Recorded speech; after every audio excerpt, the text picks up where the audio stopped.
Fresh cut സമരത്തിന് പിന്നാലെ പോലീസിനെ ഭയന്ന് സ്കൂളിലെത്താതെ കുട്ടികൾ 65 കുട്ടികൾ പഠിച്ചിരുന്ന Thamarassery Koodathai Saint Joseph ELP സ്കൂളിൽ ഇപ്പോഴെത്തുന്നത് 5 കുട്ടികൾ മാത്രമാണ്. പോലീസിനെ ഭയന്നാണ് കുട്ടികൾ സ്കൂളിൽ വരാത്തത് എന്നാണ് അധ്യാപകർ മാതൃഭൂമി ന്യൂസിനോട് പറഞ്ഞത്. ഈ നാട് അക്ഷരാർത്ഥത്തിൽ തന്നെ വളരെ ഒറ്റപ്പെട്ട സ്ഥിതിയിലാണ്. അതായത് പല വീടുകളിലും ആളുകളില്ല, വീടുകൾ അടഞ്ഞു കിടക്കുന്നു. അതിലേറ്റവും ഗൗരവതരത്തിലുള്ള ഒരു പരിണിത ഫലം എന്നുള്ള രീതിയിൽ ഇവിടെ പ്രവർത്തിക്കുന്ന സെന്റ് ജോസഫ്സ് LP സ്കൂള് അതിപ്പോൾ വളരെ പരിമിതമായ കുട്ടികൾ മാത്രമായി ചുരുങ്ങിയിരിക്കുകയാണ്. ഏകദേശം 65ഓളം കുട്ടികൾ പഠിച്ചിരിക്കുന്ന ഒരു വിദ്യാലയമാണ്. പക്ഷേ ഇപ്പോൾ 4-5 കുട്ടികൾ മാത്രമാണ് ഇവിടെ എത്തുന്നത്.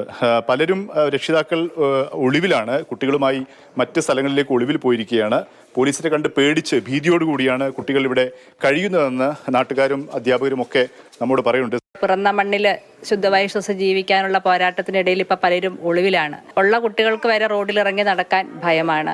അവർ പുറത്തിറങ്ങുമ്പോൾ പോലീസുകാർ വന്നിട്ട് അവരോടൊരു ഫോട്ടോ കാണിച്ച് നിങ്ങൾ ഇവരെ അറിയോ എന്ന രീതിയിലൊക്കെ ചോദിക്കുന്നു എന്നാണ് ഞങ്ങൾ കുട്ടികളെ വിളിക്കുമ്പം കിട്ടിയ വിവരം. എത്ര കുട്ടികൾ ഇപ്പം നിലവിൽ ഇന്ന് കഴിഞ്ഞ ദിവസം ബുധനാഴ്ച മുതലാണ് ഈ കുറവ് കാണുന്നത്. ചൊവ്വാഴ്ചയായിരുന്നു പ്രശ്നം. ബുധനാഴ്ച 7 കുട്ടികൾ ഉണ്ടായിരുന്നു.